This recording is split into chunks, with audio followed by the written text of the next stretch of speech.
Morning, everyone, and it's such a pleasure to be here. Thank you so much for having me, and it's such a privilege to speak after Dr. Rani has already set the stage and spoken to all of us about how IOP is not central to glaucoma diagnosis. And before Vanita walks us through what is new to the glaucoma armamentarium in terms of medication, I'm going to speak of the bridge between the two. How do we look beyond the IOP in our patients, and how do we not use the IOP for diagnosis, but also in our management? How do we look at intraocular pressure, because that is the only modifiable risk factor, but how do we look at it in the perspective of the entire individual as a whole? As we shift more and more from evidence-based medicine to precision-based medicine, it is increasingly important to remember that your patient is just like you. And if you've not had, I'm sorry, but my slides don't seem to be moving. Yeah, got it. So in case, if you've not had a set of glaucoma investigations done for yourself, I highly recommend you do them. And you'll be much more empathetic when you need to order a repeat fields, as Dr. Rani just spoke of right now, that all fields must be repeated before they're taken as valid. We presume when we start off treating glaucoma that nothing really happens to the patient in glaucoma, that the patient is asymptomatic until almost the end when the patient goes blind. That is true for glaucoma that has not been managed. But the minute you start talking glaucoma, that is when things start going wrong for your patient. And that's critical to remember. Remember, your patient doesn't really, unless it's acute angle closure, doesn't really come to you with symptoms or comes with the presumption that he or she might have glaucoma. Glaucoma is diagnosed when they are visiting you for other concerns. And remember, glaucoma, the word kalamotya, is scary. It's scary for the doctor, it's scary for the patient, it's scary for the caregiver. The fear of blindness is real and present. In your mind also, I think, in all our minds, I guess, even though not so many of our patients do eventually progress to blindness, we've all been geared to associate glaucoma with blindness. And part of that is because we tend to scare our patients into compliance rather than talk to them into compliance. And that's critical to remember, because quality of life changes are across the severity continuum. So somebody who comes to you with ocular hypertension also has quality of life changes, and that is critical to remember. What really happens in glaucoma in terms of quality of life is that the first decrease in the quality of life of the patient happens the point you start discussing glaucoma with the patient. When you start talking in terms of them being a glaucoma suspect, the duration between the testing and the results, and finally being told that you have glaucoma can be extremely scary. And that itself causes an immediate drop in the quality of life of the patient. When you start treatment, again, remember, the patient of glaucoma is asymptomatic only until the day you intervene and start making them symptomatic by taking care of them. Starting glaucoma therapy is an immediate drop in the quality of life of patient, even if they don't come to you saying, I have a red eye or my eyes are irritated, because the act of remembering that you have glaucoma and consequently must use eye drops every day for the rest of your life is enough to rattle almost anyone. I don't know how many of you have had these patients, but eventually once you've had the patient in your care for a long duration, the patient doesn't see any incremental benefit to your treating them. A lot of patients do a reverse therapeutic trial for themselves. Simply stop glaucoma medication for a while and see if that's affecting their vision. And if it doesn't affect their vision, which it will not, they come back to you with the presumption that the glaucoma treatment was not really required. And at that point, if you are to talk to them and talk of continuing glaucoma medication, remember, you have to battle a serious God complex there. The patient was asymptomatic without medication. You started them on medication, they became symptomatic.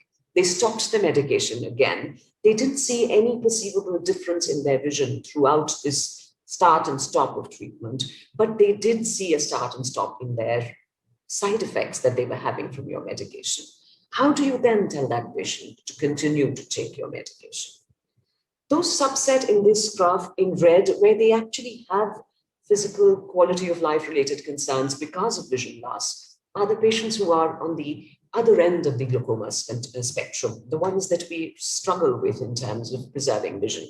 But majority of our practice is going to be in the green-orange zone, and it is for them that you must critically evaluate what you are choosing to put in their eye and why. A lot of us will err on the side of undertreating because we're scared of quality of life concerns. A lot of us will choose a milder agent when we are treating these patients, and it's critical to make that balance between the quality of life and the visual function preservation, because the quality of life associated with visual function is also real and present. Remember, the target IOP now has two endpoints, not just the one: visual function as well as the quality of life. Never here is the IOP defined, like Dr. Rani pointed out so eloquently in that beautiful Gaussian distribution skewed to the left, that IOP is a number which has to be related to 21. The cost of IOP reduction in terms of the quality of life costs have to be taken into consideration, because what you are looking at is the range of IOP at which the disease progression does not affect the patient's vision-related quality of life. And that should also not impact the quality of life of the patient, and that the burdens and risks of therapy have to be balanced at each time point against the risk of disease progression. Now, this evaluation, therefore, is extremely dynamic. It changes with time, and it has to come from a serious communication between you and your patient. Remember, all of us, glaucoma is almost becoming like a number game. There's so many numbers that we can focus on, whether it is IOP, and those of us who are really cognizant of fluctuation, the peaks, the fluctuation, the dips, the decibels in your field changes, the microns on your NFL thickness. Some of us also in practices which are larger are very cognizant of the economics of glaucoma therapy. The numbers that we are sometimes not looking at, which are as important, are the quality of life costs to the patients. The dropout rates, the patients who will, just simply stop using the medication, not only just because of adverse events, but also because they see no perceivable benefits to using the medication you have talked of. And remember, the game changer in glaucoma is compliance and adherence. That is because we've seen all kinds of developments which are dramatic. We've transitioned from pilocarpine and timolol to now prostaglandins and MIGs. And yet the rates of glaucoma blindness over the last century haven't changed. It's because the game changer in this one is the long innings of glaucoma, which was asymptomatic, made asymptomatic by treatment, and consequently persistence is so important to clinical outcomes. So what is it that we are looking at? What constitutes a holistic approach, a quality-based IOP control approach? You cannot ignore the premise that IOP has to be decreased to manage glaucoma. So mean IOP reduction is extremely important. Response rate is a corollary to that. If a patient is non-responsive to a drug, of course, that drug is not one that you will consider.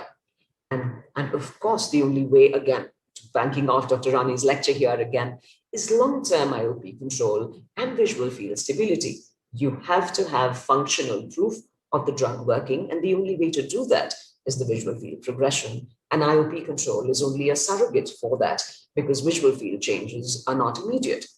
24-hour fluctuations are extremely important in the same regard. But the other thing that is equally important is to remember that all of this has to be weighed against patient adherence, compliance, and persistence, because that is what is going to result in long-term quality IOP control. So how do we evaluate the efficacy and response of a drug that we choose for our patient? So what are the IOP attributes of the first choice drug that you will use for your patient? Of course, efficacy measures are very clear. You have to look at the percentage IOP lowering, not only if you're starting treatment in a patient, so treatment-naive patients, of course, and there are times when you will have to switch treatments, and it's extremely important to remember what is the percentage IOP lowering in when you switch treatments or when you add a drug to another one. Of course, diurnal fluctuation is as important, because we remember that the drumbeat effect of IOP that is not controlled at night damages the optic nerve almost as much, if not more, as the absolute value of IOP.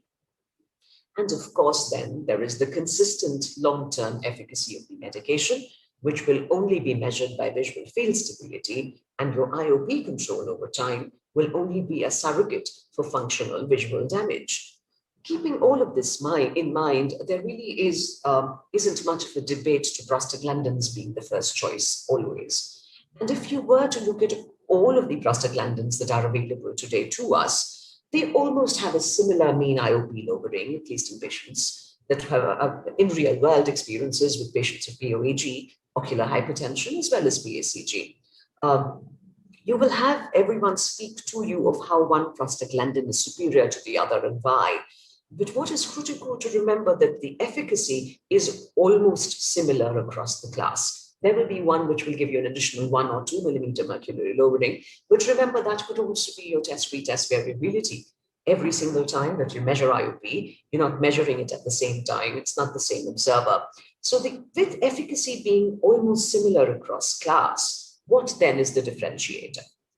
Of course, response rates, a drug that is not effective will have to be changed for another one.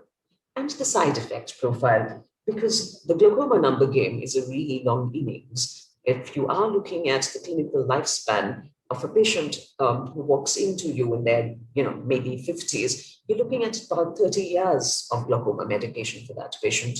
And the side effect profile, not just the adverse event profile, which is like immediate and sudden and big, but the side effect profile is going to take forever for you to evaluate.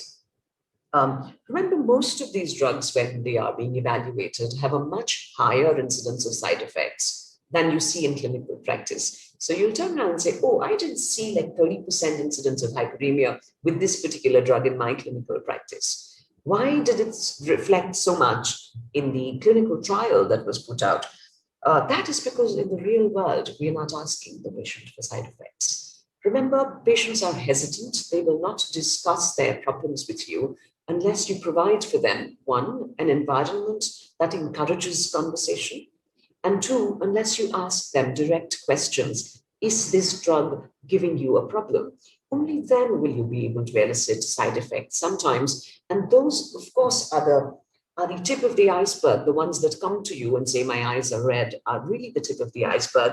And the 90% that you don't see are the ones who will not persist with your treatment. And those are the ones that you need to bring back into your clinical practice by finding something that works for them better. Now, if you look at all of the prostaglandins, and here I have a comparative between Tafluprost and latanoprost, because those are the ones that are the lowest on the side effect profile spectrum. The mean IOP lowering effects are comparable in all patients of glaucoma, whether POAG or ocular hypertension, and in the real world also angle closure. So why do response rates then vary between prostaglandins, even though all of them have the same efficacy at the end? That's because of the varying pharmacological structures of the prostaglandin analogs. There is a difference in corneal permeability of each of the prostaglandins, as well as the intraocular drug metabolism. Also, the differences in affinities to the prostaglandin receptors also contribute to this. Some patients are refractory to one prostaglandin, but will respond to another, which is why it is critical to remember to shift within class of prostaglandins in case of a non-response before you move on to a second line of therapy.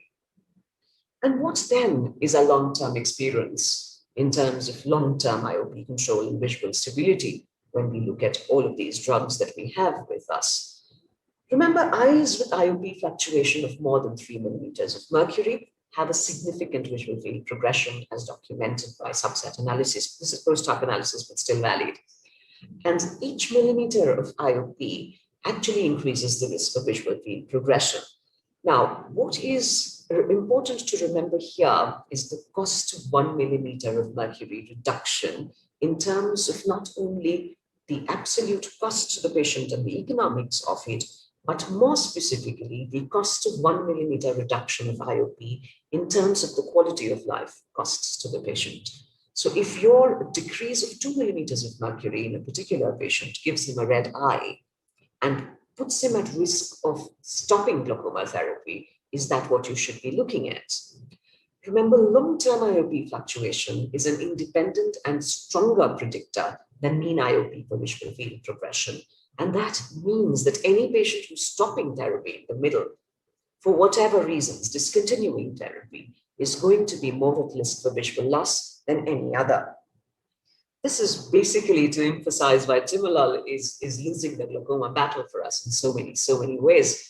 24-hour IOP control is critical to managing your visual fields, and that is something we've known for a while now. And a shift to a 24-hour monitoring versus a single IOP reading monitoring is also critical to understanding your patient. The number of times you record your IOP increases your spectrum of understanding in terms of what is really happening to your patient. A diurnal variation may not always be possible. And so multiple IOP records at different time points may just tell you what is happening on the patient.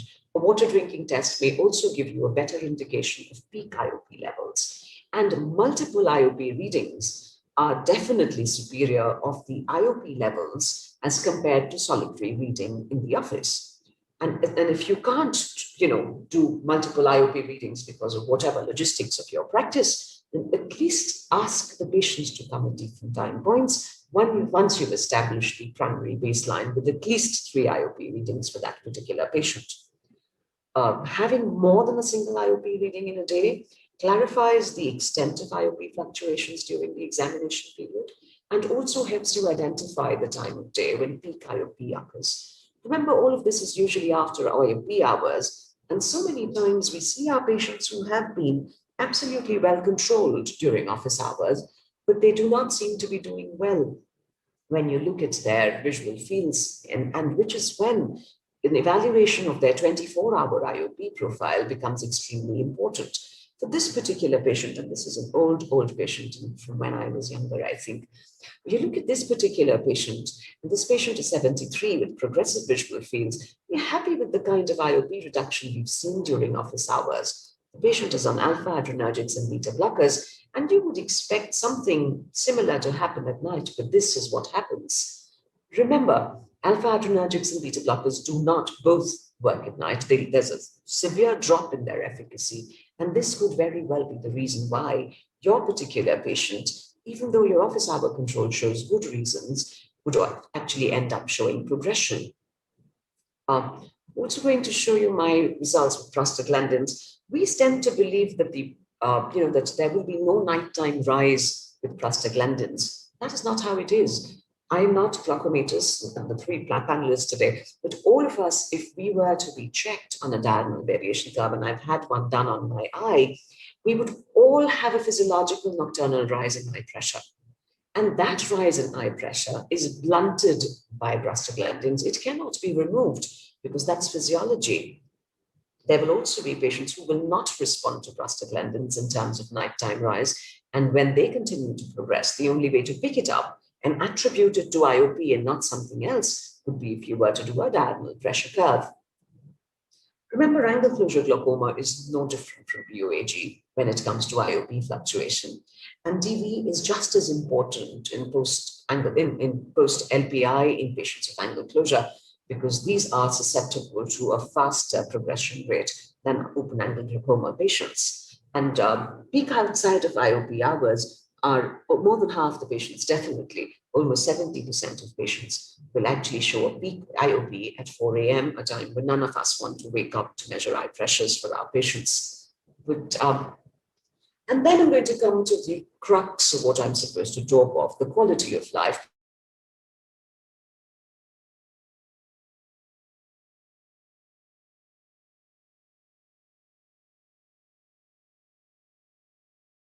When you're looking at the bigger concern of blindness, remember, almost 30% of patients with hyperemia will discontinue their medication. They just will not be able to start. It is very, very difficult to walk around with red eyes, especially in times of COVID when people immediately ask you what is wrong or if you're drunk. Also, remember, 50% of glaucoma patients have an associated ocular surface disease.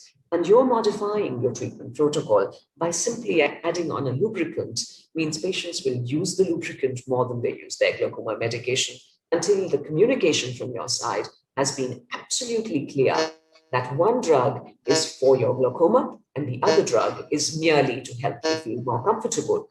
In prostaglandin-treated patients, 60% switch their regimens and almost 30% discontinue their medication.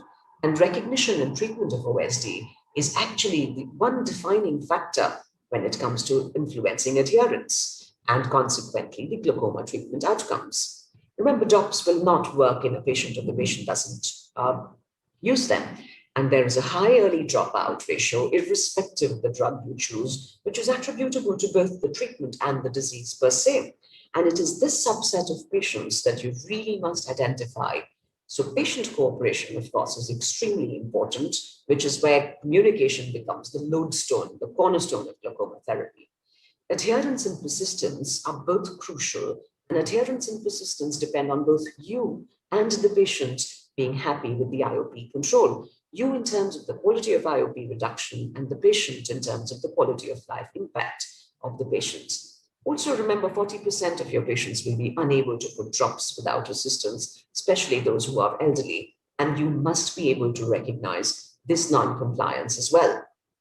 So what then have I spoken of today? The primary concern is treat the patient and not the IOP. Everyone has been harping on this now for the longest.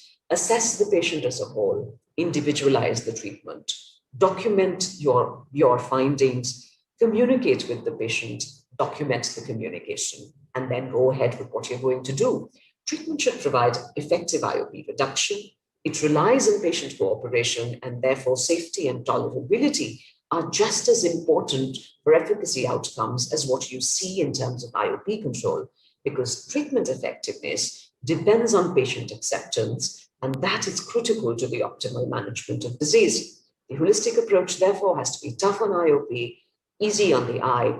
Remember, IOP mean reduction, 24-hour reduction, stable visual fields, safety, tolerability, patient adherence. And what I always say is Lord Hutchinson's prayer, science, compassion, together for clinical outcomes. Thank you so much for your patient hearing. It's been a pleasure to be here this Sunday morning talking of what I love best.